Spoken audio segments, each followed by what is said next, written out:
അമ്മയാകാതിരിക്കുക എന്നതാണ് എൻ്റെ അമ്മത്വം. ഈ അടുത്ത് നടിയായിട്ടുള്ള പാർവതി തിരുവോത്ത് പറഞ്ഞൊരു സ്റ്റേറ്റ്മെൻ്റ് ആണ്. നമുക്ക് ആ സ്റ്റേറ്റ്മെൻ്റ് ഒന്ന് കേൾക്കാം. I'm not married and I don't have a child. I've always thought of motherhood in two ways. One is people who do have children and a child rearing process changes them immensely. They struggle. I'm only a witness there. Sometimes the choice to not have a child is also a good choice to make as a mother. That's where I'm at.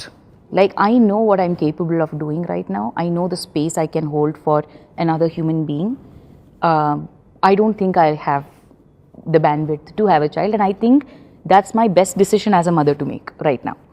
And when I have that option, I may go ahead and choose that. എനിക്ക് മറ്റേ ആബ്സല്യൂട്ട്സിൽ സംസാരിക്കുന്നത് anymore, especially with regards to relationships and motherhood, I don't like it because I want to allow myself to change. Yeah. Like as a 7-year-old, 17, 27, when I got the tattoo, I was certain, right, that I'm going to adopt. I might adopt a child, I don't know. I might actually find a partner with whom I want to bring a child to the world who has both of, our qualities or whatever. It'll be nice.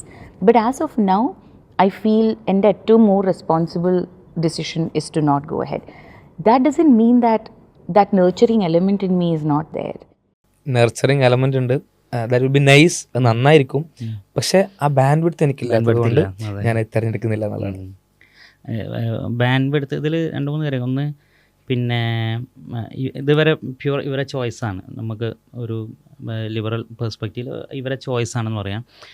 പക്ഷേ ഇവർ പറയുന്ന ഇതിലെ പല സ്റ്റേറ്റ്മെൻറ്റുകളും പുതിയ ഇത് കാണുന്ന ആളുകളെ നന്നായി ഇൻഫ്ലുവൻസ് ചെയ്യും. ഒന്ന് ഇവർ നല്ലൊരു ഇൻഫ്ലുവൻഷ്യൽ ഫിഗറാണ്, നന്നായി ഇൻഫ്ലുവൻസ് ചെയ്യും. അപ്പോൾ അതിലുള്ള ചില സംഗതികൾ, ഇപ്പോൾ ഈ പറഞ്ഞ പോലെ തന്നെ നർച്ചറിങ് എലമെൻസ് ഉണ്ട്, പക്ഷേ ബാൻഡ് വിഡ്ത്തില്ല. ഇപ്പോൾ ബാൻഡ് വിഡ്ത്തില്ല എന്ന് പറയുമ്പോൾ തന്നെ ഇപ്പോൾ ഏതൊരു സ്ത്രീയിലും മദർഹുഡിനുള്ള ബാൻഡ് വിഡ്ത്ത് എന്നുള്ളത് ഇൻബിൽട്ട് ആയിട്ടുണ്ട്. ഇപ്പോൾ നർച്ചറിങ് എലമെൻറ്റ്സ്, ആ ഒരു ബാൻഡ് വിഡ്ത്ത് ഇൻബിൽട്ട് ആയിട്ട് തന്നെ ഉണ്ട്. നർച്ചറിങ് എലമെൻറ്റ്സ് ആണ് ആ ബാൻഡ് വിഡ്ത്ത്. അത് ഇപ്പോൾ ഒരു സ്ത്രീ എന്നുള്ള നിലക്ക് അവരുടെ ഹോർമോണ് കാര്യങ്ങൾ ഇതൊക്കെ നോക്കുമ്പോൾ ഒരു പുരുഷനിൽ നിന്നൊരു സ്ത്രീക്ക് അതിനുള്ള എല്ലാ നിലക്കുള്ള ബാൻഡ് വിഡ്ത്ത് ഉണ്ട്. അപ്പോൾ അത് വളരെ മൈന്യൂട്ട് ലെവൽ ശബ്ദങ്ങൾ തിരിച്ചറിയാൻ, ഒരു സ്ത്രീൻ്റെ ബ്രെയിൻ എന്ന് പറഞ്ഞാൽ ഒരു റഡാർ സിസ്റ്റം പോലെയാണ്. അത് ശരിക്ക് ഇപ്പോൾ ഒരു കുട്ടിയുടെ അല്ലെങ്കിൽ മുമ്പിൽ നിൽക്കുന്ന ആളുടെ ഗെസ്റ്റേഴ്സിനൊക്കെ അങ്ങനെ തന്നെ ക്യാപ്ചർ ചെയ്തെടുത്തിട്ട് അതെന്താ ഉദ്ദേശിക്കണം എന്നുള്ളത് ഒരു സ്ത്രീക്ക് ശരിക്കും മനസ്സിലാവും. അതൊരു മദർഹുഡിൻ്റെ ബാൻഡ് വിഡ്ത്താണത്. അപ്പോൾ ഒരു സ്ത്രീയിലുള്ള ബയോളജിക്കൽ ആയിട്ടുള്ള എലമെൻറ്റ്സ് കംപ്ലീറ്റ് നമ്മളെടുത്താൽ അതിന് 2 എഫക്റ്റുകൾ അല്ലെങ്കിൽ ഒബ്ജക്റ്റീവ്സ് ഉണ്ടാവും, 2 എഫക്റ്റുകളുണ്ടാവും. ഒരു എഫക്റ്റ് സ്വാഭാവികമായിട്ടും പുരുഷനുമായിട്ടുള്ള ഒരു സെക്ഷൽ പ്ലഷറിന് വേണ്ടിയിട്ടുള്ളതാണ്. അതേ സാധനത്തിൻ്റെ മറ്റൊരു എഫക്റ്റ് നർച്ചറിങ്ങിന് വേണ്ടിയിട്ടുള്ളതാണ്. ഈ 2 എഫക്റ്റും പെണ്ണിൻ്റെ ബയോളജിയിൽ ഫുള്ള് നമുക്ക് കാണാൻ കഴിയും. ഇപ്പോൾ ഉദാഹരണത്തിന് പെണ്ണിൻ്റെ കർവ്, ശരീരത്തിലെ കർവ്, ഈ കർവ് എന്നുള്ളത് ആണിനെ ഏറ്റവും കൂടുതൽ സെക്ഷലി അട്രാക്റ്റ് ചെയ്യുന്നതാണ് ഈ കർവ്. അതേസമയം തന്നെ ഈ കർവ് എന്നുള്ളത് ഫാറ്റ് ഡെപ്പോസിറ്റാണ്. ഈ ഫാറ്റ് ഡെപ്പോസിറ്റ് ഏറ്റവും കൂടുതൽ ഉപയോഗിക്കുന്നത് പ്രഗ്നൻസിയിലും ഡെലിവറി സമയത്തുമാണ്. ഇങ്ങനെ ഓരോന്നിനും നമുക്ക് കാണാൻ കഴിയും. അപ്പോൾ ഇതൊക്കെ ഈ പെണ്ണിൻ്റെ എന്താണ്, ഇപ്പോൾ ശബ്ദങ്ങൾ തിരിച്ചറിയാൻ, ഒരു കുട്ടി കരഞ്ഞാൽ ആ കരച്ചിൽ എന്തിനു വേണ്ടിയാണ് എന്നുള്ളത് അതിൻ്റെ ഉമ്മാക്ക് തിരിച്ചറിയും, സ്ത്രീക്ക് തിരിച്ചറിയും, ഉപ്പാക്ക് തിരിച്ചറിയില്ല. ഉപ്പ എത്ര കേട്ടാലും ഈ കുട്ടി ഉമ്മാനെ കാണാൻ കരയാന്നേ മനസ്സിലാവുള്ളൂ, വേറൊന്നും മനസ്സിലാവില്ല. അപ്പോൾ ഇതൊക്കെ എന്താണ്, ഇങ്ങനെ ഒരുപാട് സംഗതികൾ നമുക്ക് കാണാം. അപ്പോൾ ഇതൊക്കെ എന്താ ഈ ബാൻഡ് വിഡ്ത്ത് ഒരു ഇൻബിൽട്ടാണ്, ഒരു ഇൻബിൽട്ട് മെക്കാനിസമാണ്.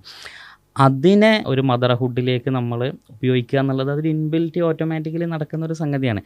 പിന്നെ അവർ പറയുന്ന സംഗതി എന്താ വെച്ചാൽ, ഞാൻ അങ്ങനെ ഒരു സ്പേസ് ഹോൾഡ് ചെയ്യണില്ല എന്നുള്ളതാണ്. ഇപ്പോൾ ഒരു ഹ്യൂമൻ ബീങ്ങിനുള്ള ഇത് വേറൊരു പ്രശ്നമാണ്. അത് ഞാൻ ആ സ്റ്റേറ്റ്മെൻറ്റിനാണ് പറയുന്നത്, അവരല്ല.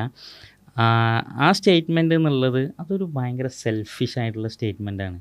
ഒരു ഹ്യൂമൻ ബീങ്ങിനുള്ളൊരു സ്പേസ് ഇപ്പോൾ ഞാൻ ഹോൾഡ് ചെയ്യണില്ല എന്ന് പറയുമ്പോൾ അവിടെ ഇവർ പറയുന്ന വേറൊരു സംഗതി എന്താ വെച്ചാൽ, ഞാൻ കണ്ടിട്ടുണ്ട്, ഇറ്റ്സ് ഒരു എന്താ പറയുക, അതിലൊരുപാട് ഇമ്മൻസ് സ്ട്രെസ് ഉണ്ട്. ഈ സ്ട്രഗിളിങ് ഐ വിറ്റ്നസ്, ഞാൻ അതിന് കുറേ സാക്ഷിയായിട്ടുണ്ട്. ഉണ്ടാവാം, ചിലപ്പോൾ അവരുടെ വീട്ടിലോ മറ്റുള്ളിടത്തൊക്കെ ഉണ്ടാവാം. അത് പക്ഷേ ഇവരുടെ സഫറിങ്, ഇപ്പോൾ എൻ്റെ സഫറിങ് കുറയ്ക്കാനാണ്, എന്നിട്ട് എൻ്റെ പ്ലഷർ, എൻ്റെ ഒരു ഹാപ്പിനെസ് അതിൽ നിലനിർത്താനാണ് ഞാൻ അങ്ങനെ ഒരു ഹ്യൂമൻ ബീങ്ങിന് അവിടെ ഒരു സ്പേസ് കൊടുക്കാത്തത് എന്നുള്ളത്. റെസ്ട്രിക്റ്റ് ചെയ്യാതെ എന്തിന് എൻ്റെ സഫറിങ് കുറയ്ക്കാനും എൻ്റെ പ്ലഷർ കൂട്ടാനും എൻ്റെ ഹാപ്പിനെസ് കൂട്ടാനും പ്യൂർലി സെൽഫിഷ് സ്റ്റേറ്റ്മെൻറ്റാണ്. ഇതാണ് സത്യത്തിൽ യൂട്ടിലിറ്റേറിയനിസത്തിൻ്റെ തിയറിറ്റിക്കൽ ഫ്രെയിം വർക്ക് ഇതാണ്. എൻ്റെ സഫറിങ്സ് മാക്സിമം കുറയ്ക്കുക, എൻ്റെ പ്ലഷർ മാക്സിമം കൂട്ടുക.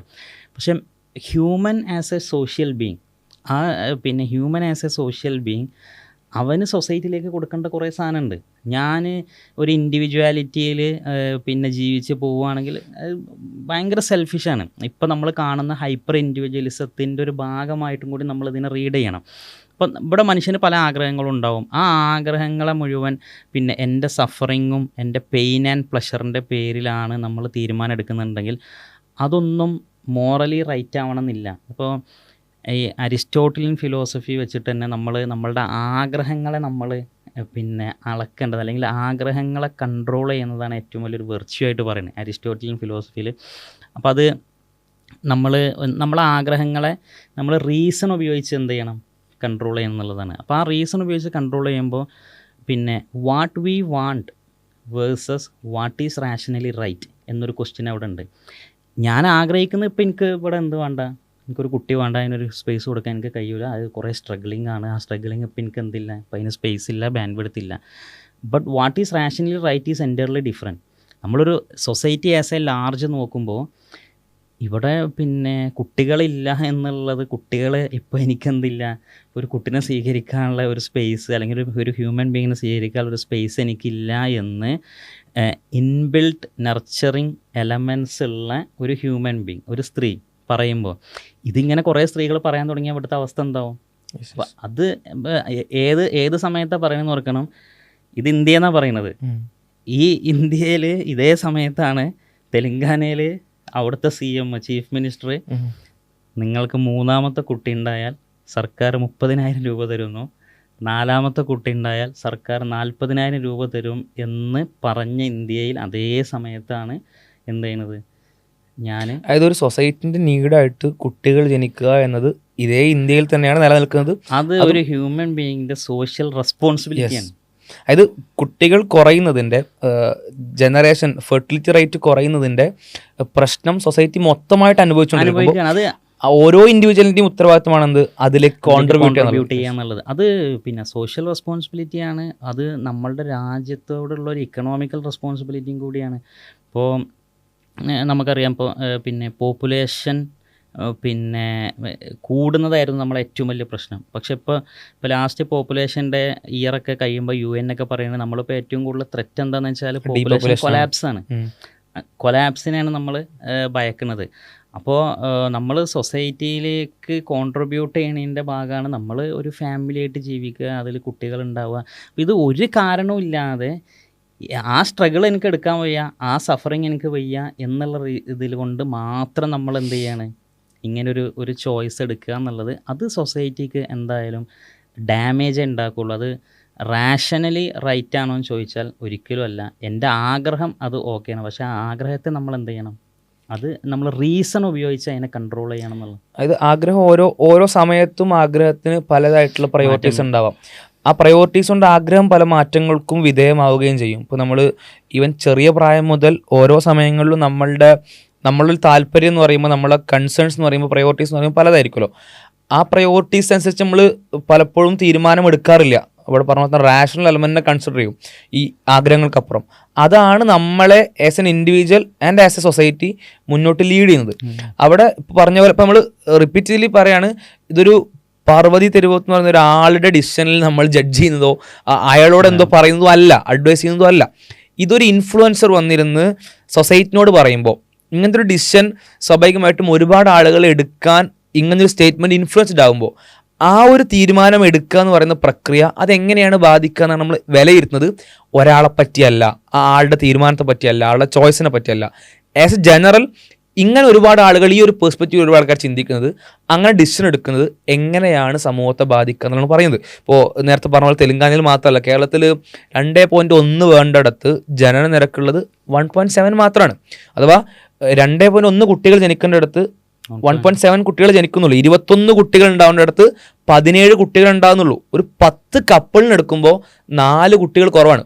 10 കപ്പിളിനെടുക്കുമ്പോൾ 4 കുട്ടികൾ കുറവാന്ന് പറഞ്ഞാൽ ആലോചിക്കും എത്ര ഹ്യൂജാണ് അതിൻ്റെ ഡെപ്ത്. അപ്പം അത്രയും ജനന നിരക്ക് കുറഞ്ഞൊരു ഒരു സംസ്ഥാനം സംബന്ധിച്ച്, ഒരു നാടിനെ സംബന്ധിച്ച് അവിടെ കുട്ടികൾ ജനിക്കുക എന്ന് പറയുന്നത്, അഥവാ ആക്ച്വൽ മദർഹുഡ് ചൂസ് ചെയ്യുക എന്നുള്ളത്, അഥവാ ശരിക്കും കുട്ടിയെ ജനിപ്പിച്ചുകൊണ്ടുള്ളൊരു ഒരമ്മയാകാൻ തിരഞ്ഞെടുക്കുക എന്ന് പറയുന്നത് വളരെ റെലവൻ്റ് ആണ്. ഒരു സൊസൈറ്റിയെ സംബന്ധിച്ച് വളരെ റെലവൻ്റ് ആണ്. സൊസൈറ്റിക്ക് മാത്രമല്ല പേഴ്സണൽ ലൈഫിലും റെലവൻ്റ് ആണ്. അവിടെ നമ്മൾ പലപ്പോഴും പറയാറുള്ള പല എക്സാമ്പിൾസും ഉണ്ട്. അമ്മയാവാൻ അല്ലെങ്കിൽ വിവാഹിതയാവാനൊക്കെ ചൂസ് ചെയ്യാത്ത 20s അതേപോലെ തന്നെ 30s ഒക്കെ കഴിഞ്ഞിട്ട് ലേറ്റർ അതിന് പറ്റാത്തൊരു കണ്ടീഷനിലേക്ക് എത്തിയതിനു ശേഷം നർച്ചറിങ് നീഡ് ആണെങ്കിലും അതേപോലെ തന്നെ ഒരു ഐസൊലേറ്റർ അല്ലാതെ അതാണ് ആ സമയത്ത് നർച്ചറിങ് നീഡ് ഉണ്ടാവുന്ന ബാക്കിയുള്ള ആളുകളോട് എന്താ പറയാ ഒരു ഫാമിലി ആയിട്ട് ജീവിക്കാനുള്ള താല്പര്യം ഉണ്ടാകുന്ന സമയത്ത് അതിന് കഴിയാത്തൊരവസ്ഥ, ബാൻഡ് വിഡ്ത്ത് നഷ്ടപ്പെടുന്നൊരവസ്ഥ, അമ്മയാകാൻ പറ്റുന്നില്ല ഫിസിക്കലി. അപ്പൊ അങ്ങനത്തെ സാഹചര്യം വരുന്നൊരു ഒരുപാട് എക്സാമ്പിൾസ് ഈ പറഞ്ഞ വ്യക്തി അങ്ങനെ ആവുന്നു അല്ലോട്ടോ പറയുന്നത്. അങ്ങനത്തെ ഒരുപാട് എക്സാമ്പിൾസ് നമുക്ക് കാണാൻ കഴിയും. ദാറ്റ് മീൻസ് ഈ ഡിസിഷൻ അതിലേക്കാണ് അലൈൻഡ് ആയിട്ട് കോറിലേറ്റഡ് ആയിട്ട് വന്ന് നിൽക്കുന്ന കാണാൻ പറ്റുക.